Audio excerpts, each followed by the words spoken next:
how someone who's never been to school or college has become a CTO. Now think about when, kind of looking back, is I've never been into any system. I got bored of the games and the other distractions. Then my attention turned to the right things, like books. What gave me confidence was I tried doing stuff. I broke a lot of stuff. I identified that I've broken it and then self-correcting. The best way to learn something by yourself is to build it. Did you had any guidance or consultant who helped you or? But leadership is all about people. Yeah. Tech people are the least qualified to talk about people because we always talk to computers, not to people. At that point of time, I got a call saying that I've been selected. How did you feel about that? Rajkumar is the person who said, this is a long journey and if we stay here, we'll stay here forever. How was the transition from service to product actually? That's not an easy thing. So 2019 is when I decided, okay, so it's the service journey is long enough. Now let's Move on to product. move on to the product. That's when the reality hit. The first moment was, I still remember, the day my father passed away. One thing they said is, working under you was good. I was more happier to know that what we were doing Together.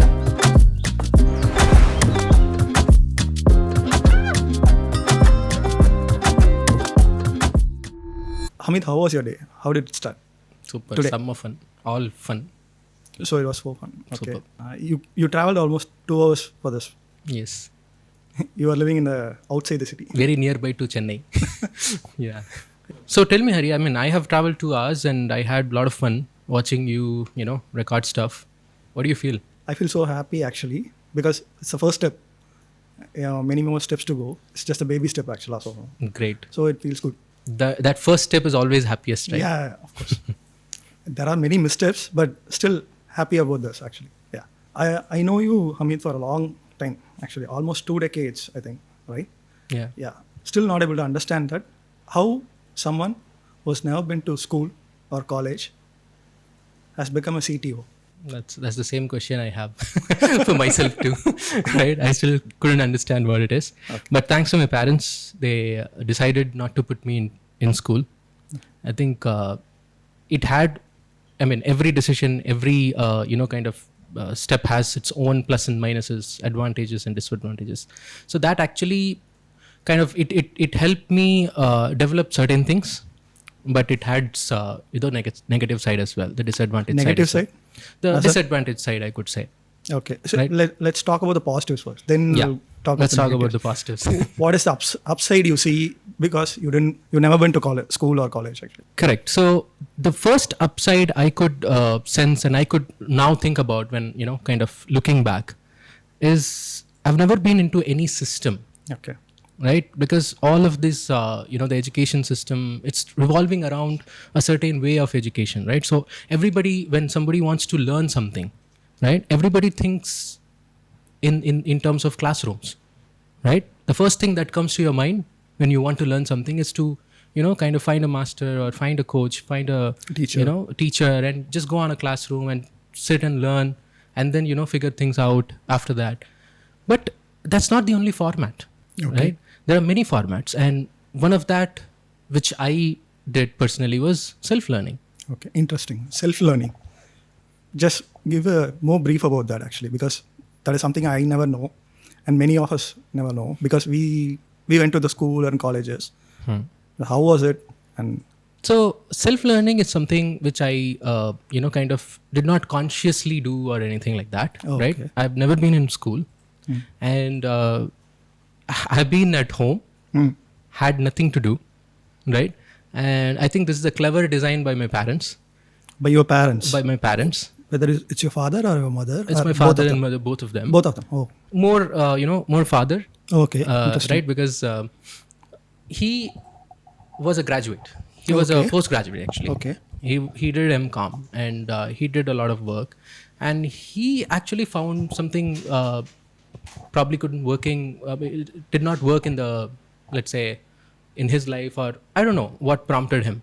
But now I'm looking back, it seems like that was an intentionally designed in such a way that I put in a room, not given anything, kind of To play with anything or to play with, or distraction. anything like that. And there was computer, at home. Okay. And there were books about computers at home. And computer at that point of time was like pretty new. It's something like a shiny object. Yeah. Right now we consider AI as a shiny object, right? So at that point of time, computers were like that. And I was given, and as usual, like any kid, I was just like 8-9 years old when I got introduced to computers. Okay. Then, like any kid, I was playing games. Mm. That's how You it started with the games only. I started with distractions. Okay. Yeah, that's all. I started with distractions. But when you have distractions, right? How is it you are able to continue the self-learning? That is something you need a lot of focus. So actually, it's kind of funny is like once you are exposed to a lot of these distractions, you'll get bored. Yeah. Okay. Right? You got bored of the distractions. I got bored of the games and the other distractions. Then my attention turned into to the right things like books. And that's how I see like today, even when I think back, most of the magazines I had at home was related to computers. And there was one magazine called Tamil Computer. Okay. It was in Tamil and it was like, kind of pretty popular magazine at that point of time. We had multiple, magazine subscriptions at that point of time. And a lot of books were related to computer. So this was actually kind of a new world for me. So when I was looking for something else to, kind of replace my boredom, this was a new stuff which I could get my hands on. How computer came into your life? Because of your father's business, or is it? Yes, absolutely. Because of my father's business. He was actually working as a buying agent for companies in US. More like a trading or Not trader? trader, more of a consultant. Okay. Consultant. Right. So there were a lot of companies in US which were sourcing in India and other countries. And he was working with those companies to help them find sellers here, like sourcing agents and Probably buying agents. via email mostly. Via email most of the time. Via email. And we were like first kind of set of people who got like computers. And in 95, we also got the cell phones. Yeah. The bigger ones. The big brick kind of cell phones. So like at that point of time, that was the tool for him to kind of communicate with him with his customers and all. Okay. So because of that reason, we had these things at home. Okay. Computer, internet, all of this were accessible for us, and that kind of created a curiosity in me. So the first fact which I see is like I completely believe that curiosity is something we are born with. Yeah. Right. And as soon as you systemize stuff, that curiosity goes away. So this is the biggest plus point I would say, because I was not in the system, so that curiosity never went off. Okay, you're still the curious kid. I'm still the curious kid at heart. Because you were never in the system. I was not in the system. Yes. Good. Okay. You are a self-learner, and you started off with your dad's computer. That is how you started off. Right. How was it? Because he will be using it for his business stuff. Correct. So obviously, I think you have to steal time in between when he's not there. Correct. Is it like that? How it started off? And what was the first thing you worked with the computer? Okay. So this is the, I understand what you're asking. Like where did the spark start? Yeah, of course. Right. So the first thing when I what I remember when the spark started was in this magazine, Tamil Computer Magazine, thanks to Anto Peter, the founder of CSC. So he was the one who wrote an article about how to, create web pages using HTML. HTML. Yeah. At that point of time, it was only HTML. Yes. All attributes, no CSS, nothing. Yeah, so early days of web, right? So at that point of time, he wrote certain articles related to web development, back-end programming, server-side programming, client-side programming, and all that. So one of those articles kind of piqued my curiosity.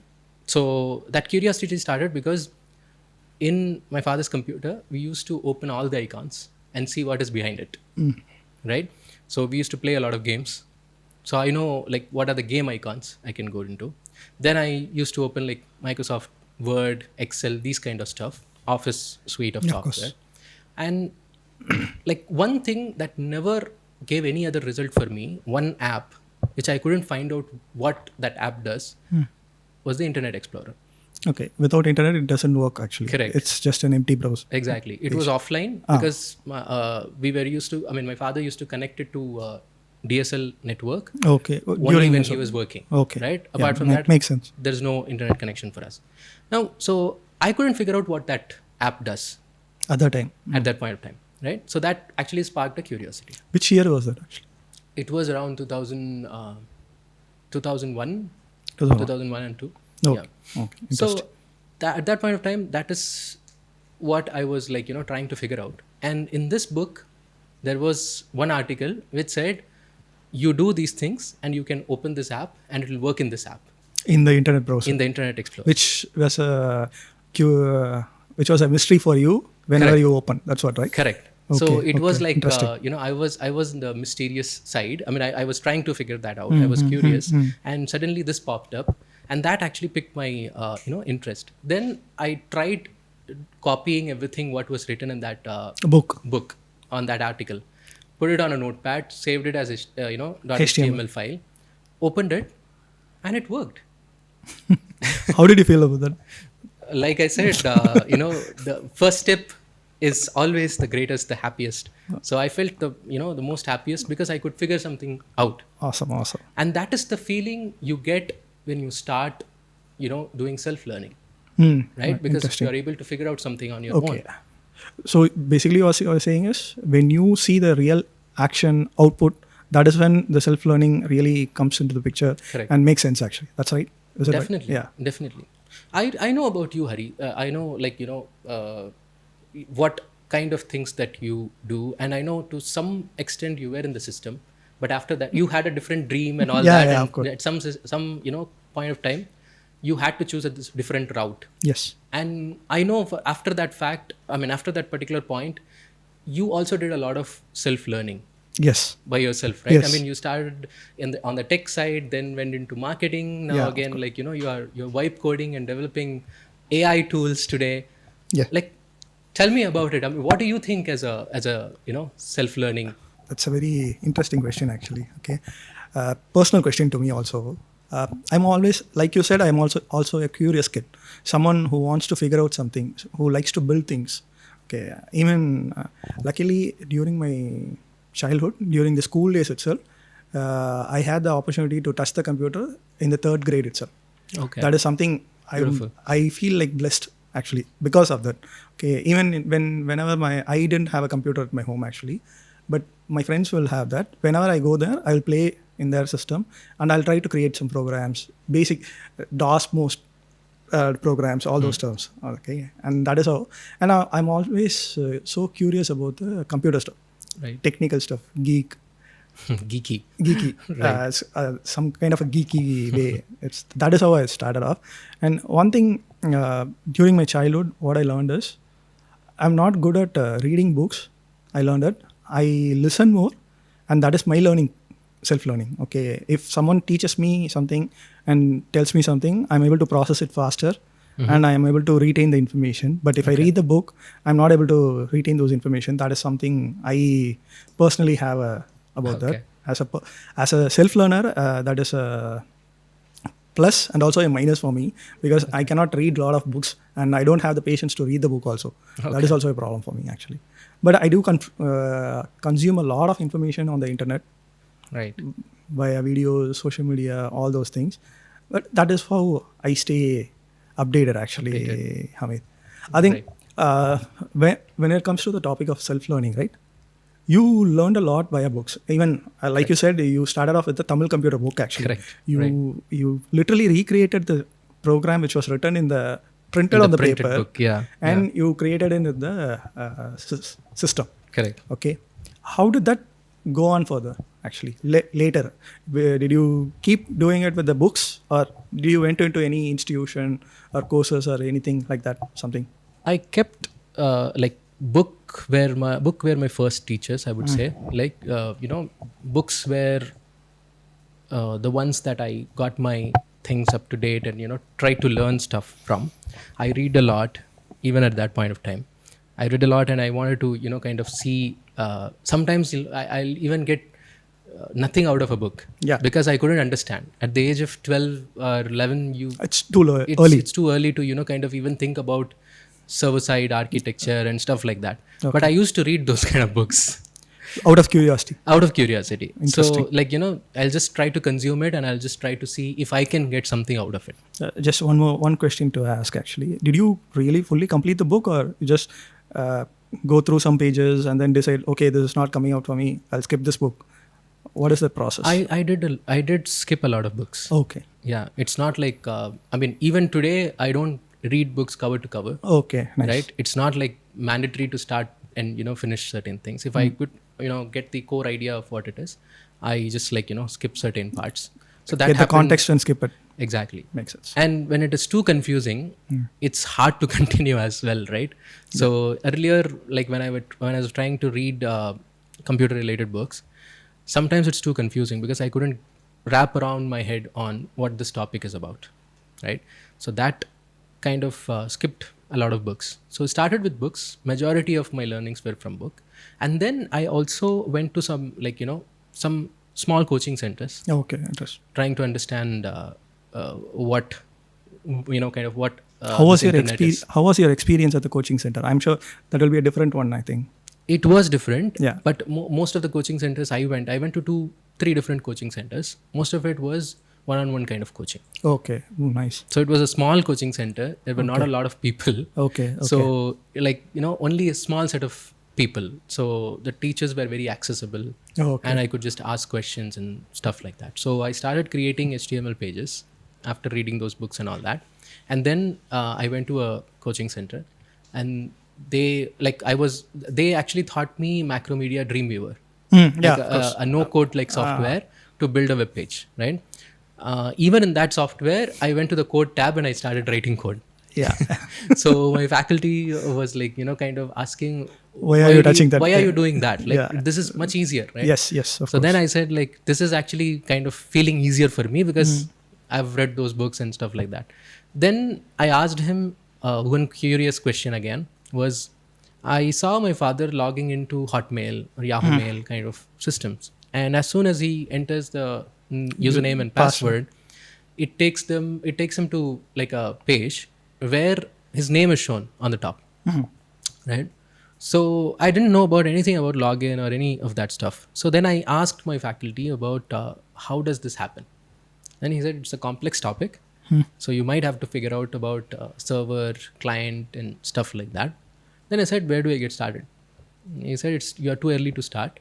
But it's still since you're interested, I would probably suggest you start from something like ASP. Then I immediately went and bought a book for ASP. Again a book. Okay. Because that book spoke to me. I'm of course that was the period where we had no other medium of or form of learning, right? It was all just TV. Most of it was for entertainment purpose, right? And even in internet, you get specific resources like blogs. At that time, there was something called GeoCities from Yahoo. People were publishing blogs like web pages and stuff like that. And also, we didn't have direct access to internet. So I had to ask my father to kind of connect and help. And the bandwidth was very limited. There were a lot of limitations. So for me, it was mostly books that spoke to me, and I kind of consumed and tried to understand, and it was very comfortable. So the other side, the negative side of not being in the system, I'll slide into that a little bit. Please. This is where that the negative part of it is, I was kind of alone, right? I was not in a setup of groups and that is there in the schools when you have friends and two people will hang out. I had friends. I had a lot of friends. We played. Okay. But it is not like when I'm learning or when I'm doing something, there was no one to correct me.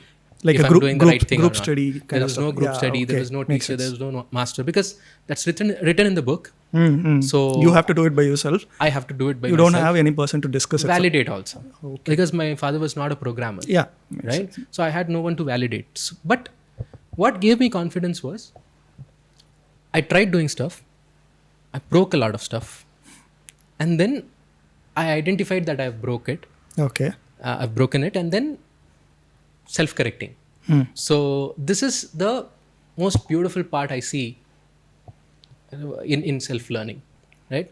When you learn something, the best way to learn something by yourself is to build it.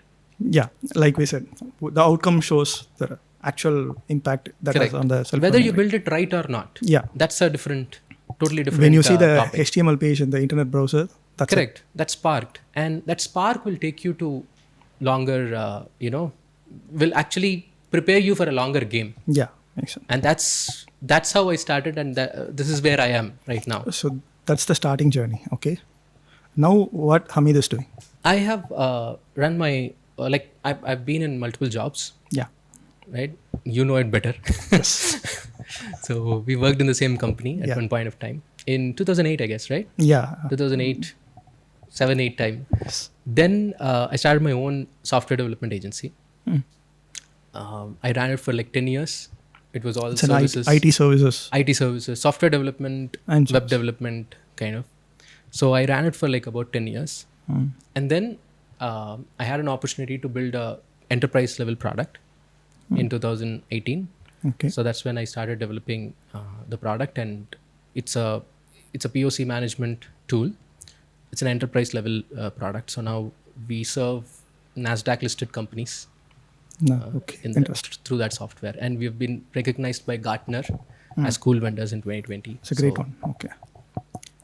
Okay. I personally know that what are the things happened in your journey also. I want to ask something during the CTO of this current company, the POC company, right? You got SOC compliance. Right. Even before the AI and the automation stuff were there, right? Correct. Fully with manually. Manually. Entirely manually, yes. How was it actually?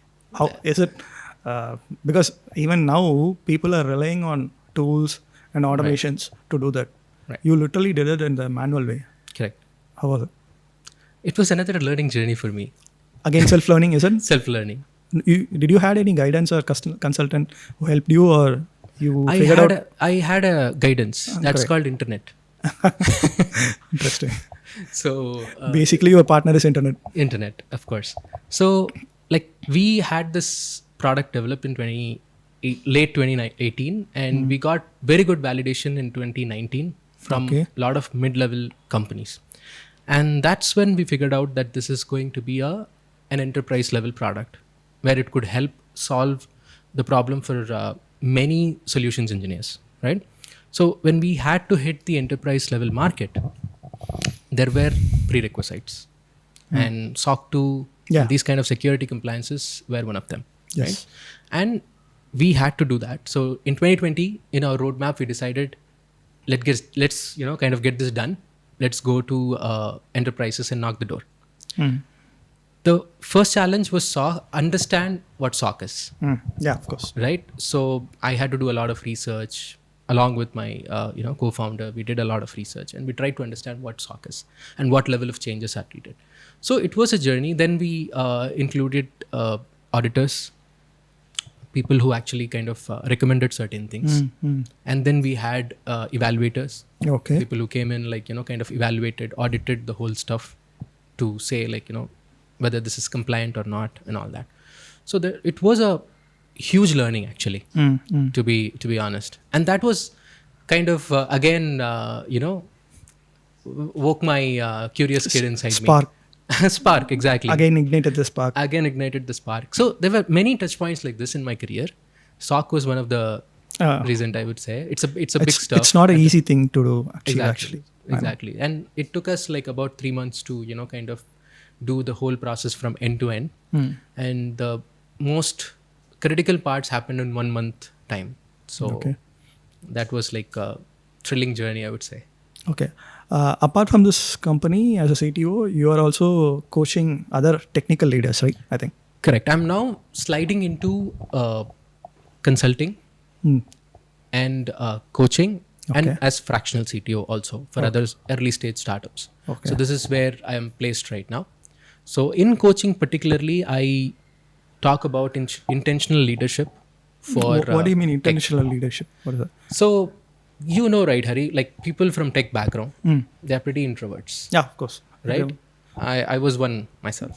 And we focus too much on the geeky parts of the tech, right? So the architecture side of it. Technical stuff. We focus more on the technical end. Technical stuff, right? But leadership is all about people. right? And tech people are the least qualified to talk about people because we always talk to computers, not to people. Yes, we Right? spend more time with the computers than with the people. Correct. And when given a choice, I would actually Prefer talking to the computer. talking to Yeah. computers Yes. rather than to human. But when I was running company, I had to, like manage people. I had to actually interact with people and, kind of lead them. Yeah. It is like you are in a journey and people are looking up to you Okay. for answers. Yes, yes, of course. And you need to have the answer. Hmm. And this put me in another, kind of a spark-like journey Again, the to curiosity. learn more about leadership. Okay, interesting. And during the tenure of when I was running my software agency and also when I was doing the, product, when I Yeah. was running the product company, one thing I tried learning, I'm still learning, is how to lead a team in an intentional way. Okay, interesting. Anybody can manage, Yeah, okay. but leading Intention. is different, Yes, yes. right? And intentional leading is completely different. Makes sense. Did you had any coach or consultant who guide you, or same again, old school, like Same. your style book and the internet help you? For me, books, again, like you said, a lot of reading on the internet, now I mean, like while I was evolving, the internet was also evolving, right? Yeah, of like you course. said, Right there were a now- lot of videos, podcasts, and stuff like that. So I consumed a lot online. I tried implementing it one by one, Okay. and I felt the gap at that point of time. Hmm. If there was a coach, if there was someone who can actually tell me what to do and what not to do, right? And even for me, someone who can actually self-learn stuff, it was difficult at times, Yeah, makes sense. right? Because these are people level problem. It's not like binary. It's not not like zeros 1 and plus ones. 1 Yeah, or it's not like, kind of you say A equals B kind of. It doesn't It's solve not a that way. formula. It's not a formula, right? There's no set way. It's not programming. It's like talking to people. People take things in different way, right? You try to communicate something, but people take it in a different way. And there are a lot of, the first problem started with communication and all that stuff. So even for me, who like, I have learned a lot of stuff myself. Even for me, it was difficult. So I thought, like, what if someone could, talk to me and explain me what these stuffs are? How do I run one-on-ones? How do I manage performance reviews? Right? So I've been in a position where I was an employee of a company. I get mad at, like, performance reviews, right? But the tables turned. You are giving reviews to other. Exactly. So I wanted to be better, Yeah. obviously. Yes. right? Yes. And we feel the pain from the other end and we wanted to be better. So in those situations, I always try to do a justice, kind of give an intentional answer or give an intentional result to people, right? So I tried improving myself and I've learned a lot. Okay. And that's what I'm trying to, kind of give back and, share it with people so that they can get better. They can get intentional when they are leading a team. A lot of people in tech think like, CTO is a technical role. Yeah, of course. Right? It's like writing a requirement document or creating architectures Correct. and handling networking and security, all those stuffs. Right. Or building a product. That's it. I'm not saying that's not the part of the job. That is also right? a part. That is also a part. Also of a it. part. That's That is one not of the only part.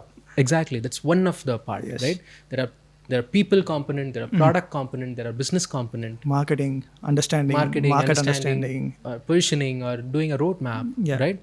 So being run both service and the product company, I could understand what is needed Yeah. for a technical leader to be like, to understand and to operate in the right way.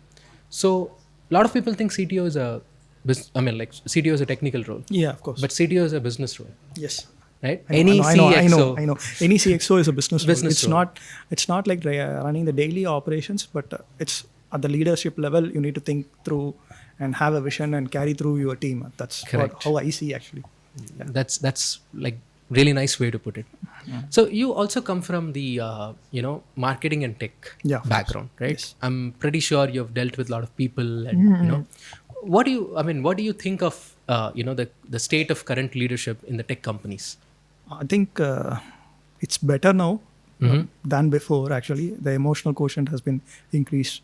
People are able to understand that you cannot treat everyone the same way. You cannot expect everyone performing at the same level.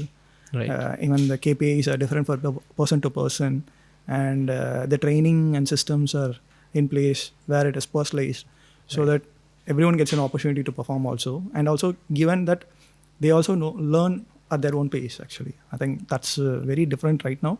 But still, there's a long way to go to have an intentional leadership, like you said. I think Right. there are a lot of lagging areas in this, I think. Right. So, what do you think? One thing that needs to change, according to you? One thing I needs to change is, like you said, right? I had the same problem, but like I didn't have any people to look up to or ask for guidance. That is something that is lacking. Probably one reason I think is at that time we were not ready to ask, maybe, and we didn't know whom to ask also. Correct. I think if that is changed, then everything will be automatically changing. If we know who to ask, we might ask instead of holding ourselves. Right. First thing, and True. if we ask, if they are giving back, then it will happen. If we ask, most of us will give. Correct. Most of the time, we are not asking. That is the thing. Correct. That's the problem, I think. You get it when you ask. Yeah, of course. Right. You never went to the school, actually, as a self-learner, and now you are a CTO. Yes. But it's not the starting point, right? How did you start? I think I heard somewhere that you started off by selling baby bits in cycle. Is it Correct. Yes, I did. Actually, one interesting stuff is like I started in sales. So selling baby beds. so? Baby bits. Right. That was my family business. Oh, it's a family business. It's a family business. My maternal uncle. Your father? Oh, okay. My maternal uncle. Uncle. Yeah, Okay. my father actually passed away in 2006. Okay. So I had to, kind of go on a job. I was the breadwinner. So my maternal family supported me in trying to, help me out. So they said like, okay, this is our family business. Why don't you try, reaching out to some stores and sell these and Baby bits. let's make some revenue and stuff like that. So that's how I got into Sales. the first job. That's probably that was my first. Interesting. So it's a family business. It's a I family understand that. Okay. And also it's a sales one, and also it's fine. Yeah. I have a curious question. Okay. I went to school and I did my diploma, but I never completed the degree. Okay. During that period of time, it was very difficult to get a job without a degree. Right. I personally faced that a lot. Right. But as a person who has never been to school, how did you crack the interview? It is, I don't know actually. To be honest, I don't know. Okay. So the part which worked for me was, so it was kind of a lead, one dot connecting the other. That's how it worked. Just explain the dot. So actually. I'll explain you the dots in a simple way. So I started working with my paternal uncle, and we were trying things, right?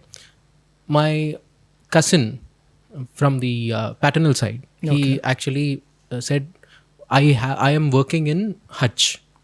The previous company name of Vodafone. Correct. Yeah. Before the acquisition, it was called Hutch, right? A lot of people might have seen the ad and all that. So he was working in that company, and he was actually selling SIM cards, Okay. postpaid SIM cards in mobile stores. So he said, why don't you join and, start here, right? So that's actually my official first job, I would say. Interesting.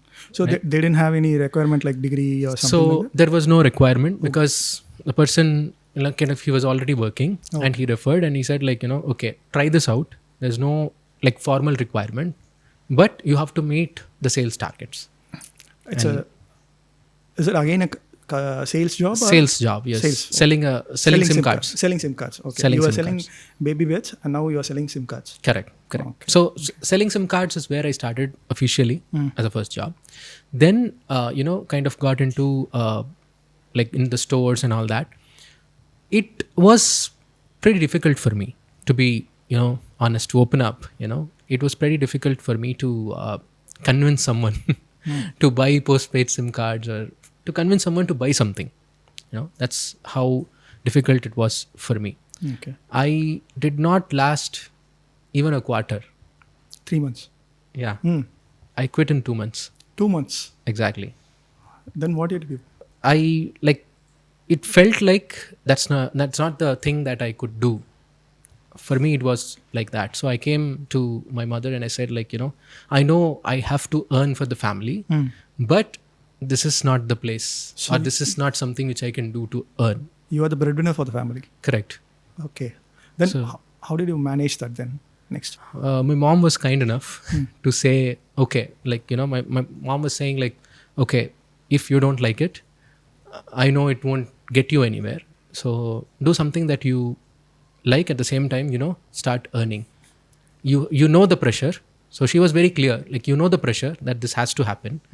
And even with that pressure, if you are coming to me and saying, like, you want to quit, that means there's she understood, right? That means there's something wrong with it. So I couldn't excel, or I couldn't perform, right?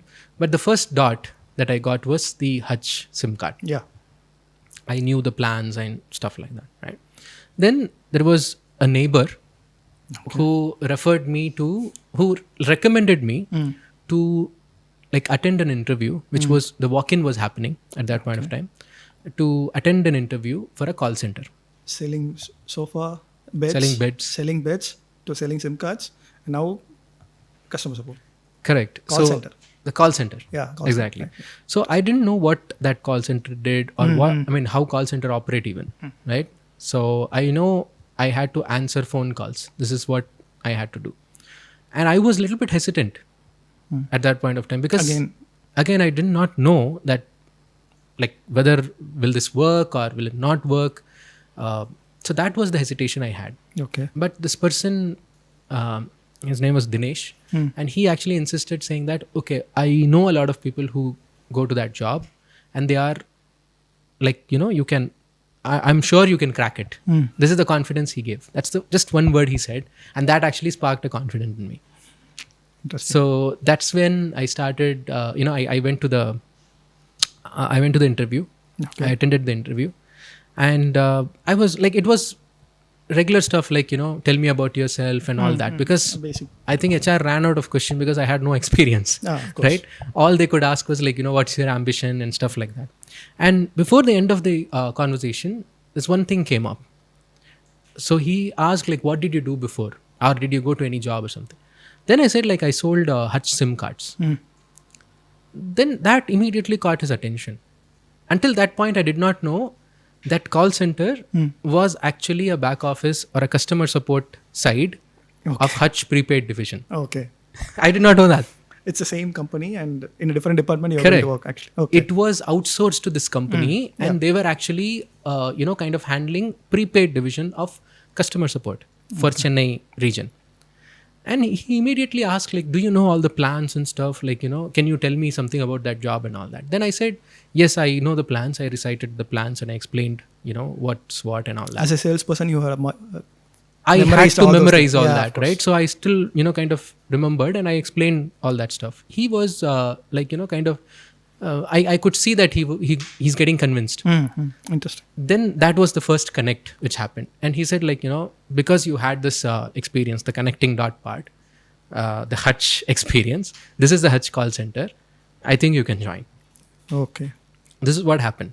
And I couldn't believe at that point of time, to be honest. That was actually another, joyous moment for me, because it was a floor of 200 people working in front of computer. They had headphones. And at that point of time, it was the most prestigious job I could get. Yeah. Right? Call center job. Call center job. Most prestigious because from my background, right? It may not be a prestigious one for people who have completed graduation, who were engineers and all that. But for me, coming from zero or coming from not having any credentials, it was like a big moment to be, like it was in a celebration kind of mode. How long did that big moment went on?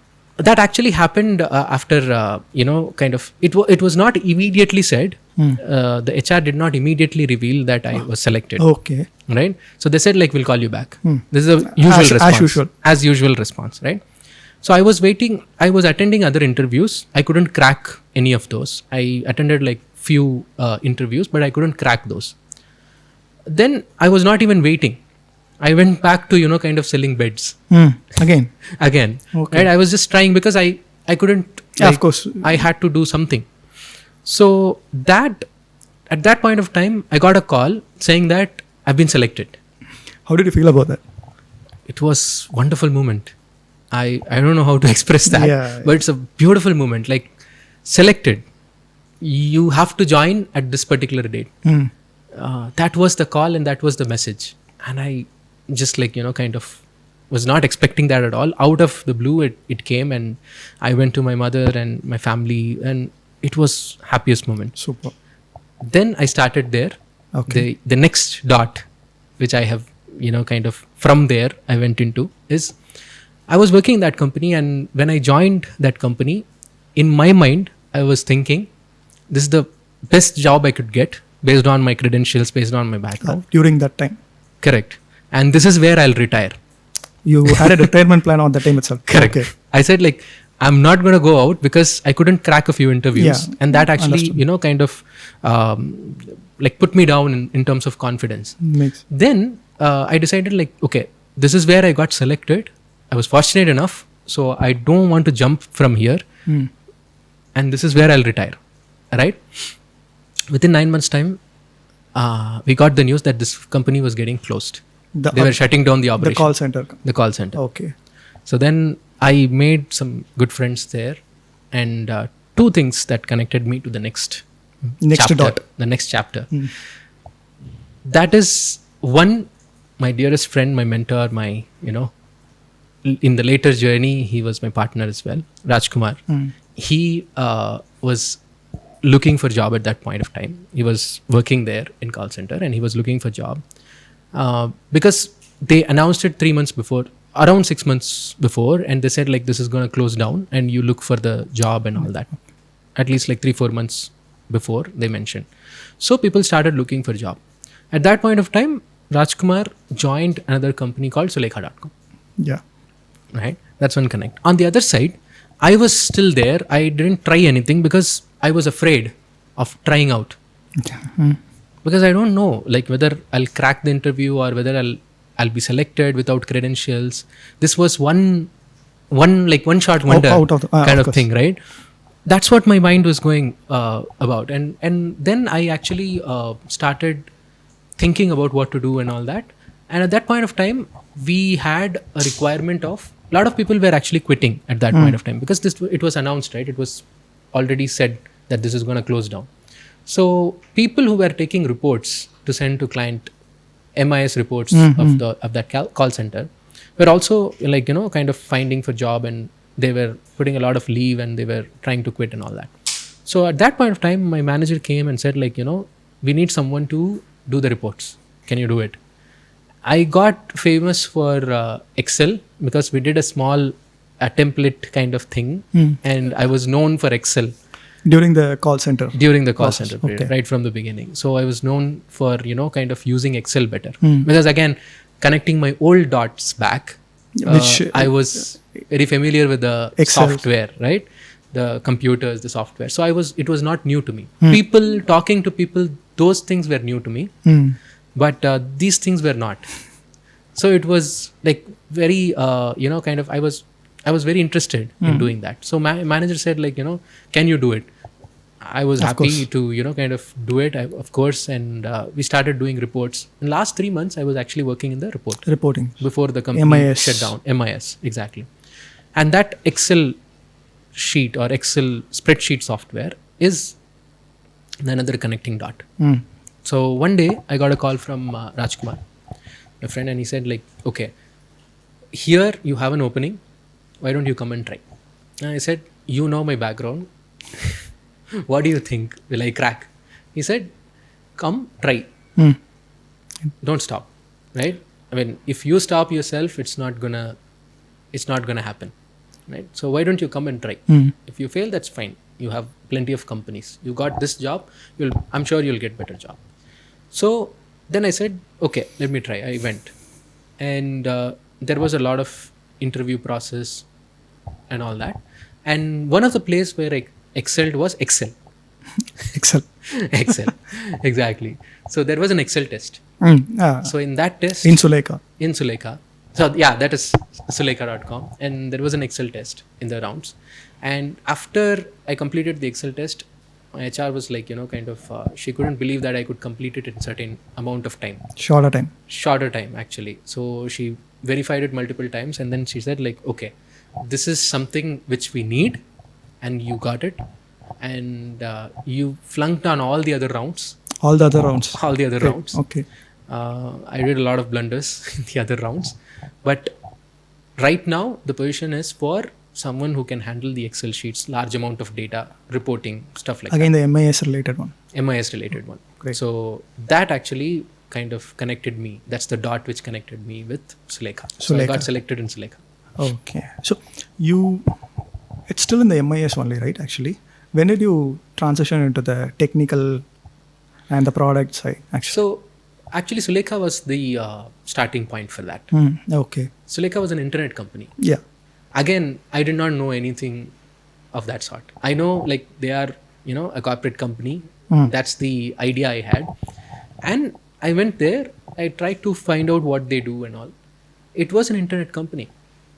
And it was a beautiful thing for me because it connected back to my nostalgic internet feel.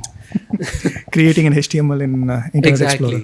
Exactly. So it was all websites, and people were working with websites and stuff like that. And it was pretty, kind of a good surprise for me. I got selected. I worked there for a couple of years, and I interacted with a lot of people.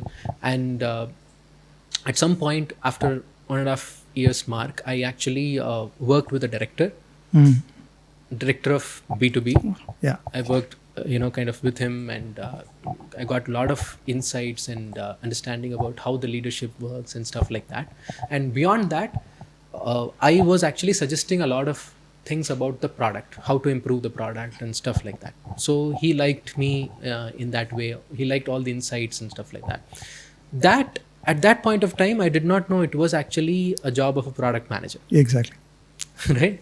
It was not even defined at that point of time. So right now we call it product managers, but at that point of time, it was not even defined. Right? It's just product manager, something like that. It's a manager who gives suggestions and because everybody were working on that product and they were trying to improve. It was not mentioned like a product manager or anything, but I was doing something similar of how people, kind of perceive the site, how people use it, what improvements we can make to, kind of increase the conversion. All these things I was thinking, and my director, before I left that company, he mentioned that this is something which is called product management, and you do naturally those stuff. So hang on to it. Okay. This is the advice he gave. So you left Sulekha, right? And, I left Sulekha. Why did you leave Sulekha? That's the next part of the journey. But I think one thing I wanted to kind of touch base again here is Sulekha is where we met. Yeah. Right? I know you were working in a different building than mine. In the same company, in a different department. Different building, different office. Yeah. So we did not have a lot of face-to-face very less actually thing. But I heard a lot about you from the other building because Rajkumar, who referred me, he was working in... I remember Rajkumar and a lot of people coming from Hutch actually. Correct. During that time. Correct. Because it was the large layoff, right? It was like company being shut down. So a lot of people came. So I heard a lot about you. Rajkumar would say, and we would usually talk in the evening over tea, and we talk about stuff. So he would always say there's one person called Hari.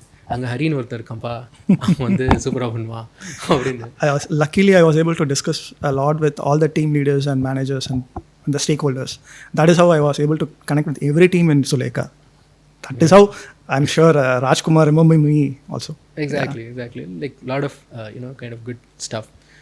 So one point of time, what happened after that was Rajkumar is the person who said we have to go out of this. This is a long journey, and if we stay here, we'll stay here forever. Yes. Because this company is so good. Again, a retirement plan will come in. Correct. Again, a retirement plan. So, right. So he said I am planning to start something. Rajkumar. Right. I am planning to start something, and do you want to join? This was the ask. This was the question. Right. So when he said that, I was a little bit hesitant, to be honest. Right.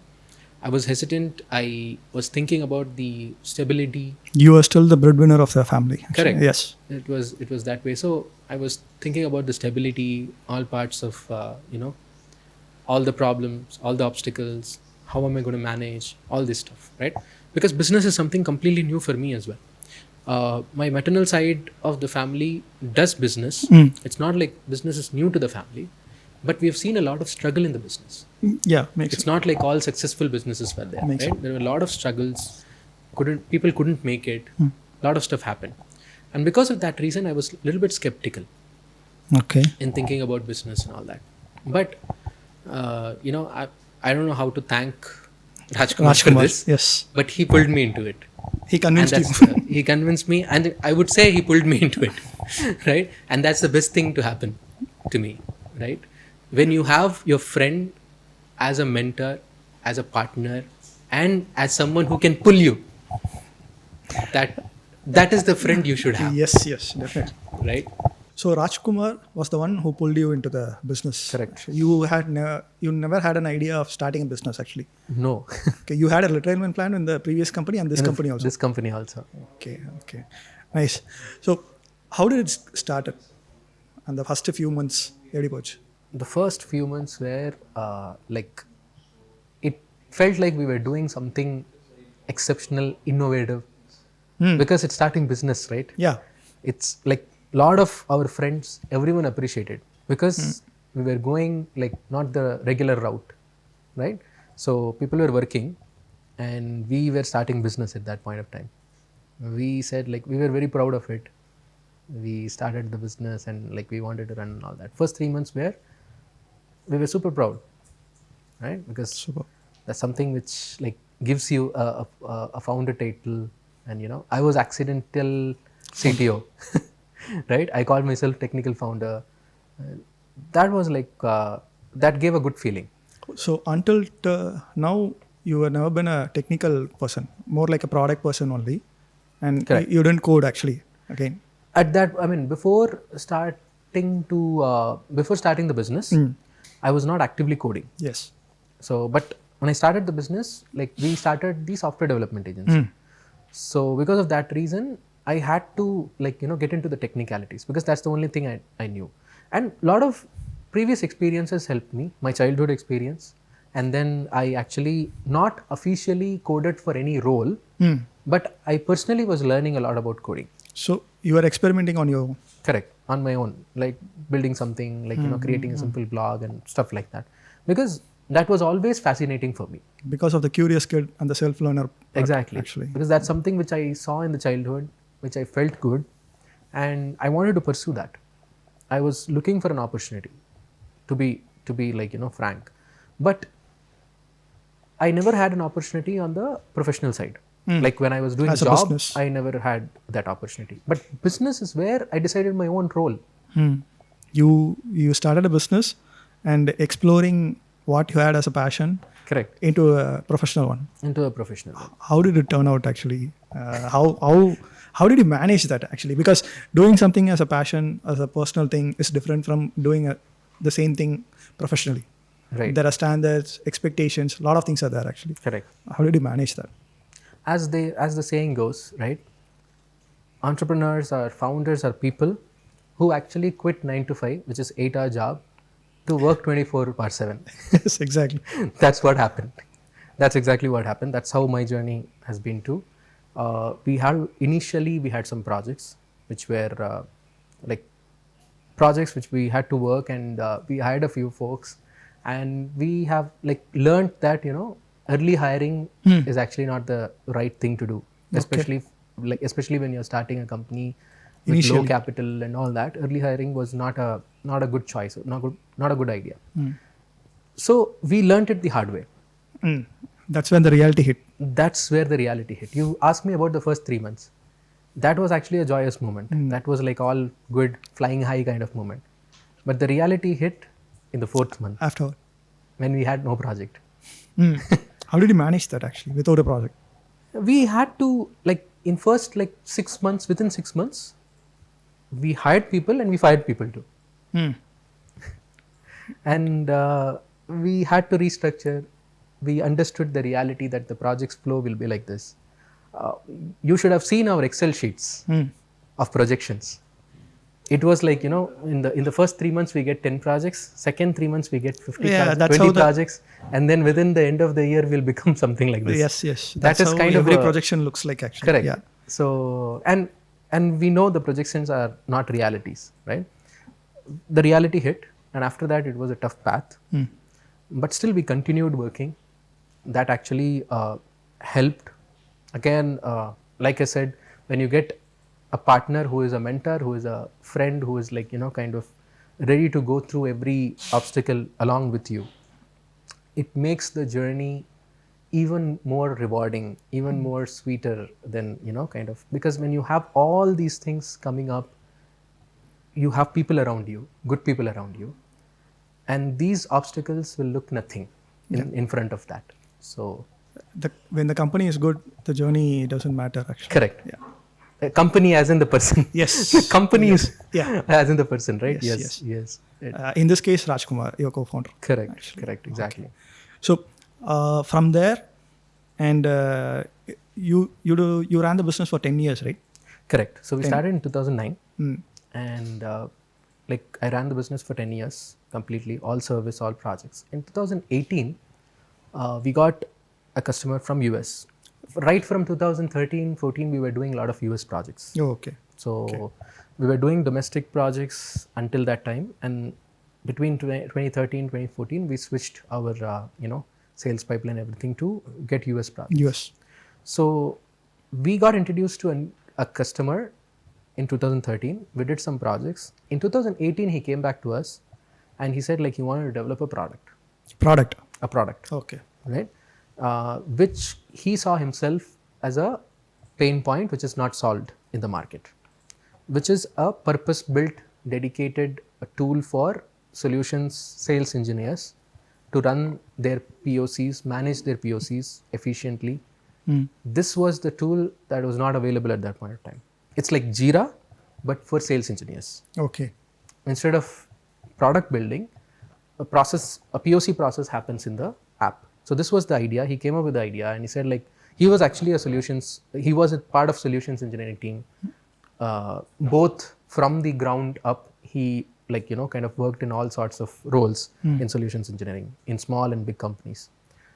He's based out of Silicon Valley, and he came up with this idea and he said, let's build this, try this out, and from there we'll see what to do. So this happened in 2018. We worked on that project. We built it from the ground up. We built a simple tool to showcase the idea, to showcase the concept of what it POC. is. A POC of your own POC. A POC of POC product, right? Yeah. So this is what we did, and in January of 2019, there was an event called RSA, which is a large cybersecurity companies participate on those events, and that's where we actually spoke to people. Okay. Showcasing that this is a product which we are coming up. You are demoing the product for the first time. Correct. My co-founder, he was there. He was in person. That was an in-person event. He had a lot of traction, and that instantly clicked. So it was times where I juggle with multiple projects, and during daytime I'll be working on different projects, and during nighttime he'll go to the event, he'll demo those Product. What we had, and we instantly had to fix few bugs and stuff like that. So I'll be working at night in here, and he'll be like, during the day, during the lunchtime, he would call me and ask me like, hey Hameed, do you have these things ready? And tell me what I should not showcase. I understood. Right. So you don't show the bad things or things that are not working. Tell me what are the things that will break, so I can be careful and I not show those things to people. So this is how things were. And the first 3 months we got good validation from companies. People were ready to pay for the solution because they saw the product, the solution to solve some really good pain points they had, right? So it was good starting point for us, and we got the confidence, and that's when I've been asked, like my co-founder, the customer, he came back and he said like, okay, this is something serious This is going to be a big thing. I believe that. If you believe so, why don't you join? Okay. Why don't you head the product and engineering? Okay. As a product of engineering for a US company. For a US company. Okay. Correct. It was incorporated in US first in 2019, and it was incorporated in India in 2020. So 2019 is when I decided, okay, so it's the service journey is long enough. Now let's Move on to product. move on to the product. How was the transition from service to product actually? That's not an easy thing actually. It is contrasting. Yeah. You got it right. Yes. I know you have worked in both service side and the product side. Yes, I know. There are pain points and pros and cons in both sides actually. Correct. Okay, how did you manage it actually? Because it's not an easy thing for me also. Correct. I'm still figuring out in some areas. Right. I want to understand how you did it. The way the initial transition was very difficult, right? So the initial transition opted me to think in different ways. So in service, we get the project requirement. Those are clear requirements where we would say, okay, we have to develop this functionality. This is what comes next. This is what is needed. This is the success criteria, and let's finish and move on. This is always the case in any service business, right? You build a product, you deliver it, and then you move on. Yeah. Sometimes you manage it. Sometimes you you build second phase, third phase of it. Iterations will be there. Iterations will be there. Versions, more, kind phases. of maintenance kind of work will come. But building a product was completely different than working on a project. Because in building a product, you don't get the requirements of the plate, right? I mean, you're not served with the requirements. So you have to think about what the user wants. You have to come up with the requirement actually. You have to come up with the requirement. You have to think about what the user wants. And that actually been a stark difference. But I think this would have helped you from the experience you learned from Sulekha as a product manager, right? Exactly. That's where the other dot got connected. Okay. And it was very helpful because I was already been thinking in that pattern. That to apply that pattern, even though because it was 10 years, right? 10 years so into to service. apply that pattern, it was very difficult for me to get into the zone, apply that pattern, think from the product perspective, think on the long spectrum, think of the unknowns, think of the risk. Risk mitigation is one thing, and as you mentioned in the earlier parts, SOC 2 was one of the things we thought about very early stage, right? Okay. Within 1 year of the traction. Okay. This is the company where you landed the Nasdaq companies also as a customer. Clients. Nasdaq-listed companies, yes. So in 2020, a lot of cool things happened. One is we got the SOC 2 and we were hitting enterprise companies. That converted into a very good, deals. Then Gartner, the firm Gartner, actually they were analyzing our product. They were understanding we were building enterprise level product, and they approached us and they wanted to review the product. They approached you. They approached you us. guys Yes. didn't approach them. No, they approached us. They were seeing the traction that we were building with companies, and they approached us and they said okay, we know we are building something on the CRM space on the sales side. We want to review it and we want to see if it is if we can mention or we can do something, if we can recognize. So initially they said okay, we will review it, but we cannot guarantee anything in that sort, right? Or probably they'll just mention it in some place of their report or something. Okay. But at the end of the assessment, they got really good details about the product and how it works, how it solves the problem, all that, and they decided to recognize us and gave us an award called Cool Vendors of 2020. Cool vendors. Cool Vendors of Gartner. Okay. That's the recognition we got. Great. So we talked a lot about many things actually in this journey, and two things I find interesting is one is you as a self-learner, and you want to create intentional leadership. Right. Okay. Let's dive more into that actually. Sure. Okay. Sure. Self-learner. If someone coming as a teenager or someone who is a curious person who wants to become a self-learner and learn more things, what do you think they need to do? I think you don't have to become a self-learner.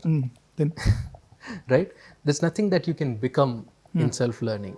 You just have to learn. yeah. And that is inherent thing that you have already got as a human. Okay. The curiosity. Yeah. The tools are already there with you. So the system just taught you in a different way. The only thing you have to do is think back like your childhood What Like made you how most curious about? How a kid would think of something. Correct. Just be curious about things, right? So once you are curious about stuff, you try to dig into those. Mm. It will naturally happen. It will organically grow in that way. And I believe right now we are going through a lot of AI transformation. Yes, Like yes. there's a lot of evolution happening. And I think in our career, we have seen a lot of evolutions happen in the past as well, Yes. right? Internet was one of the such thing. Then we had personal computers, applications, web app, cloud was another evolution. Then came the mobile, Mobile applications and right? other Mobile stuff. Yes. applications. All this happened. We've seen these evolutions, right? But what I have identified, or probably what I have discovered, the most human skill that you can have today, I believe, are two things, which is one is agency, another is taste. What do you mean agency and taste? Agency, there's a concept called agency. Like maybe in simple terms, I could say like taking ownership, Okay. right? Accountability and ownership. Taking accountability, taking ownership, and making things happen rather than letting things happen to you. Mm. You control the narrative. Correct. More like that. Correct. So let's say if you want to learn something today, right? You just have to accept that nobody is stopping you from learning that thing. Okay. It's the Right? mindset. It's a mindset. It's your own self that is stopping you from Yes. learning that stuff, right? Once you make that switch of thinking, okay, nobody is stopping, nothing is stopping me, and I can just do things. I can just learn stuff, and I can just make stuff, right? One of the craziest thing that happened. You asked me about the coding part, how I started the coding and all that, right? While I started the business, I went and we pitched in to a customer. He when we got the lead and we went to the customer and we pitched that we could build software to him, we could build website, we could do anything, right? Because we wanted to get the first business. This is during the This is let's during say, the transition from IT company. Sulekha to your own starting company. a new company, right? So we pitched these companies and they were explaining about what they want in a software, and we were capturing all that idea, and we created a document, we created a proposal, and we said, okay, we'll build this software for you in exchange to this much of money in this much of time and all that, right? It was a proper proposal, and somehow we got we convinced the customer as well, right? But the customer was like convinced, and he said he wrote the first check. After getting that first check, I came back home. I had a personal computer. I searched in Google how to create landing page. How to create a login page. Login page. The one you thought when you went to the coaching center. Correct. You asked a question. The Correct. same thing comes Correct. here actually. Okay. So until then I couldn't figure out the solution because I haven't built anything like a dynamic page and stuff like that. So the first question I asked Google Internet was how to create a login page. Before the AI era. Correct. And this happened after the deal was closed. After the deal was successfully closed. We committed that we will deliver something in certain days, in X amount of days. And then I came back, searched for this. The only thing that gave me that confidence is that high agency that I'm talking about. Okay. Right? Because I believed somehow, it may look foolish, it may seem foolish right now if I think back, but at that point of time, I had this courage to think I can figure things out. So the mindset and the belief you had on yourself actually. So I think people should read a lot about high agency, right? And they should understand and believe that they can figure things out.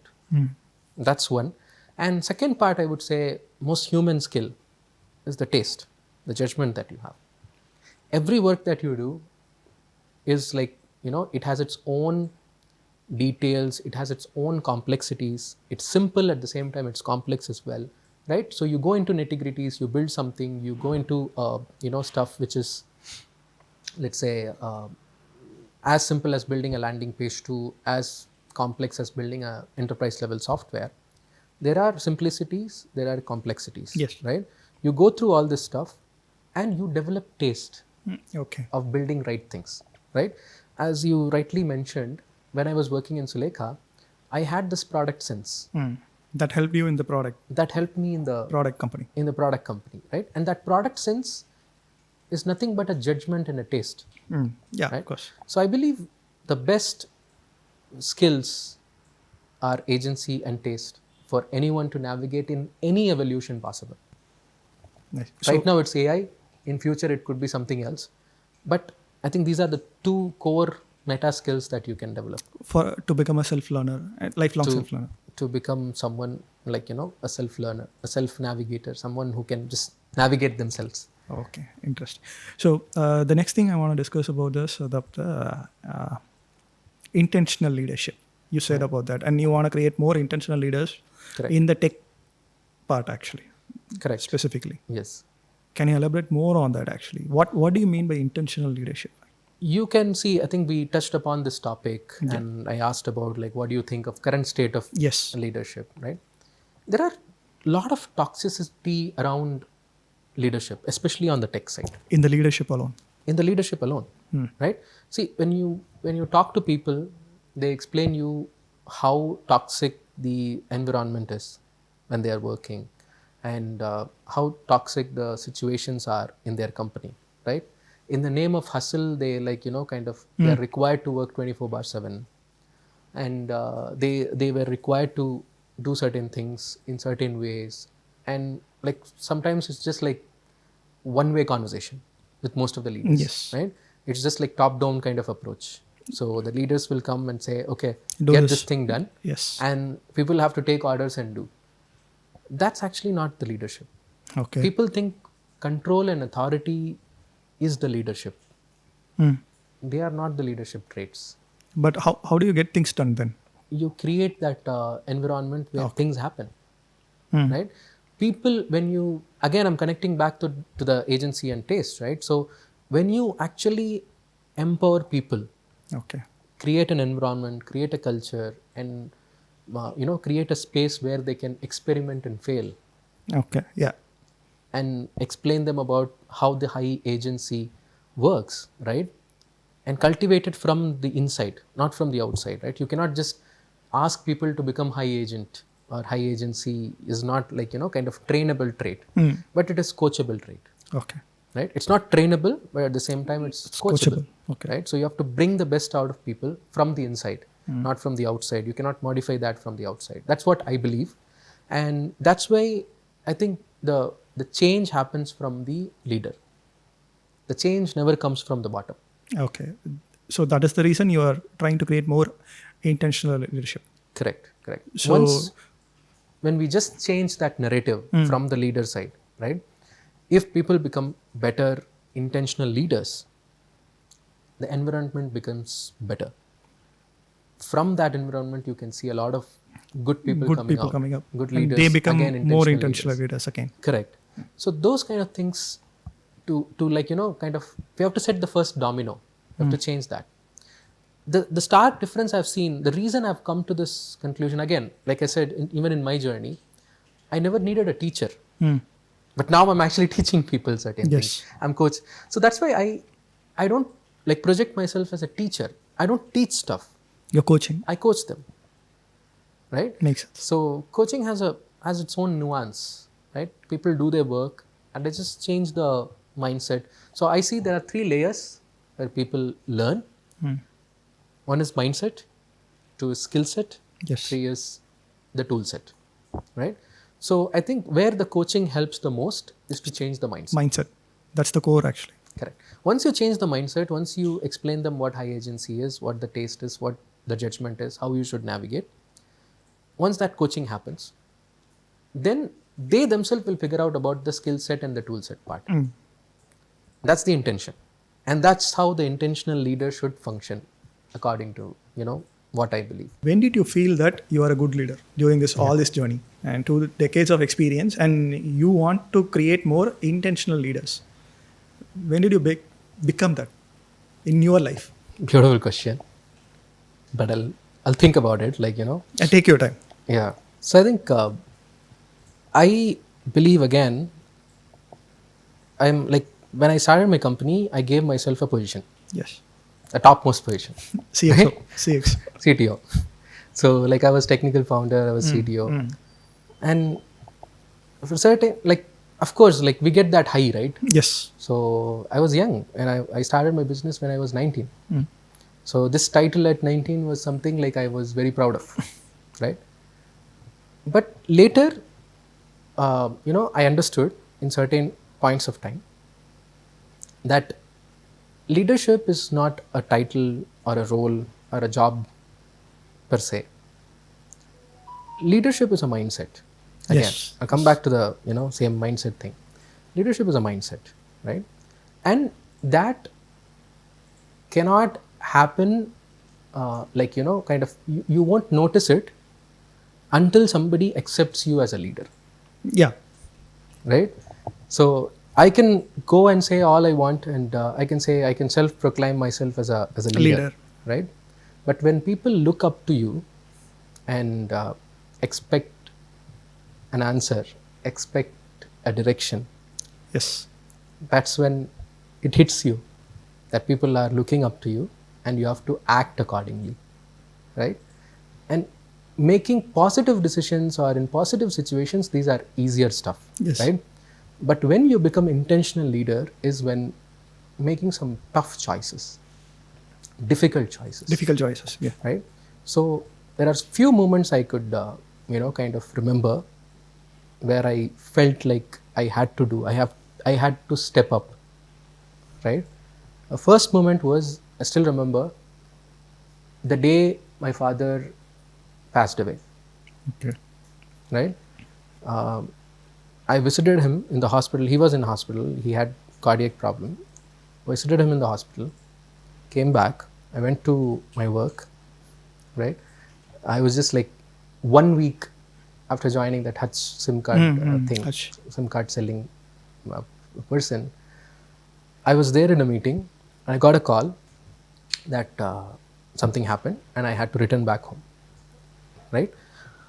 So like when I got the call, I got like a little bit suspicious about why this, why this interruption and Why all they that. are calling? Why they are calling, because they did not tell me, because they thought I'll like break in the Yeah. moment and all that. So I got a call and I went there to the hospital to saw my mother, to saw my family. When I went there, my mom was coming crying, saying like, your father passed away. What are we gonna do? This was the question. What are we gonna do? And this is the place I felt like I had to step up. Yes. This is the first kind of obstacle that I've got. And this was like kind of overwhelming moment for me at that point of time. I never thought about anything. The only thing that ran in my mind was I had to step up, Yes. right? For the family. For the family. So this is for the family. And then a lot of things happened career wise. We talked a lot about the journey. Yes. Yes. Right. Another few moments I would quote here is the first firing we did The first firing in your web in development my company. in my company, in the Okay. first company that we started. We did it like within 6 months. Yeah. Right. Yes. Yes. So we hired in within 2 months, and we You have to. hiring was not even a high point for me. Okay. Firing was, Okay. because at that point of time I felt the sense of responsibility. Yes. There was one girl who came from different part of Tamil Nadu. She came to Chennai for the first time, trusting us Yeah. Okay. to work in a company. That was her first job. That was in Chennai. She was from a different part of Tamil Nadu, and their family were very strict and all that. But she took the Courage. step, came to Chennai just to work in our company. She got selected here. She worked. She worked for about 3-4 months. Okay. Right? And we had to let her go because we couldn't afford. Okay. No mistake on her part. It's right? the okay. It's Makes a sense. company's Yes, yes. early journey. Situation. Situation, Yes, and we had to let her go. Right? At that point of time, I felt a sense of responsibility. And that, like another moment, the way I handled, I did not know at that point of time whether I handled it right or not. Okay. Right? And I got calls after that, few years later, and few decades later. Right? A decade later, she called me, and she said, I have worked, after that, I have worked in many companies, right? And just in that 3 months timeline, the way you handled stuff, the way you taught me stuff was a different experience. She's still in touch with me. Yeah. We still talk. Super. And she's like, she handles her family business and all that. So this again repeated in another instance, which was in my, current product company. So I had to go in a room of 15 people. I had to bring all of those folks and I had to deliver the bad news that we were going to fire. As a leader, As a leader, I had to deliver. And this, I felt it in me. Like, because we are responsible for people. Yeah. People's family, people's income. Yes. A lot of responsibility on our shoulder. But still, I had to deliver this message and I had to get this thing out, right? So I had to fire because the company was not doing good, and we did not touch upon that topic, but I just kind of give a preview. So this is where things got tough, had a lot of backlash. People said a lot of things. Yeah. Out of frustration. It happens. It happens, right? I'm sure in your journey also you might have faced many times. certain situations many times, and But one thing that stuck in me, people said, was,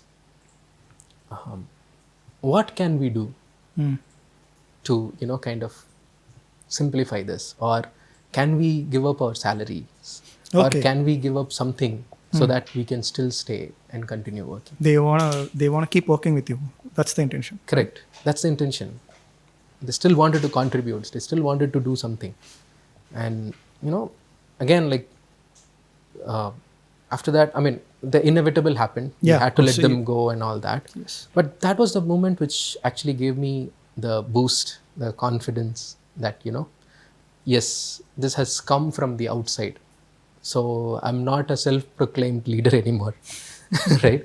So I was actually, people were seeing me as leaders, and especially intentionally, right? And after that, we connected after 1 year, after that firing happened. Okay. The interesting part is, again, people came back and said, the way we worked in Success, my product name, the way we worked in our company was completely different than any other company. They now work in different companies, right? And they came back just to say this. We had a whole conversation about this. Superb. Not ranting. Of course, it involved a little bit of ranting. I'm not going to lie here. But it was like a moment, not for my face. They said, one thing they said is, I wouldn't have been happier if they said working under you was good. I was more happier to know that because of the sentence, the way they said, what we were doing together was beautiful. This is what they said. Not working under me, not what I have thought. What we were doing, how we were collaborating, how we were working. They consider as a team the whole effort. Exactly. And I think that this is how a leader should be, is what I feel. Okay, I think that comes to the conclusion. Thank you, Hameed, for joining this podcast and sharing your stories with us. Of course, Hari. Anytime. And thanks for having me here. Okay. And all the best in your journey. I know you're just getting started with the podcast and all the stuff. All the best in your journey. Thank you, Hameed, and wish you the best, actually. Thank you. Thanks.